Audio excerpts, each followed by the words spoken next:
Everyone, আজকে আমি এসেছি বড় মায়ের কাছে, ক্ষীরপাই বড় মায়ের কাছে। আর এইটা হচ্ছে ক্ষীরপাইয়ের বড় মায়ের প্রবেশদ্বার। দেখতেই পাচ্ছ কত সুন্দর গেট করা হয়ে আছে। এখান থেকে ভেতরে তোমরা প্রবেশ করতে পারবে। এটা খুব সুন্দর। এই হচ্ছে আমার সামনে মন্দির আছে, তো চলো তোমাদের ভেতরে মাকে দেখাই। মন্দিরে ঢোকার মুখে তোমাদের জুতো খুলে ভিতরে ঢুকতে হবে। আর তার পাশে আছে একটা ট্যাপ, যেখানে হাত ধুয়ে তোমরা ভিতরে প্রবেশ করবে। আর ঢোকার মুখেই অনেকগুলো ঢালা দোকান দেখতে পেয়ে যাবে, যেগুলো নিয়ে তোমরা পুজো দিতে পারবে। আর সামনেই আছে বজরংবলী এবং রাম। তার পাশে এখন একটা ঠাকুর আছে, সেটার নাম আমি জানি না। এই দেখো বজরংবলী কত সুন্দরভাবে আছে।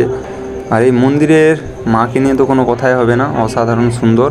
আর এই মন্দিরে প্রবেশ করা মাত্রই তোমার মাথা থেকে সব চিন্তা দূর হয়ে যাবে। আর এই মন্দিরে প্রবেশ করা মাত্রই তোমার মন পুরো শান্ত হয়ে যাবে। এটা তোমরা যদি না বিশ্বাস হয় এখানে এসে দেখতেই পারো।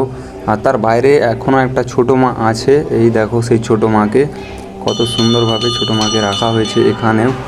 অবশ্যই যারা এখনও আসোনি আসতে পারো। আর এখানে সবাই ধাগা বেঁধে রেখেছে যে যার মানসিকের। তো ক্ষীরপাইয়ের বড় মা সত্যি খুবই জাগ্রত। আর চারিদিকে দেখতেই পাচ্ছ অনেক দোকান আছে। আজকে শনিবার, বিকেলবেলাতে প্রচুর ভিড় হচ্ছে, আর দিনের বেলাতেও ভিড় হয়। তো ভিডিওটা কেমন লাগলো? আর এখানে অনেক কার পার্কিংয়ের জায়গা আছে, যারা বড় গাড়ি নিয়ে আসতে চাও আসতে পারো।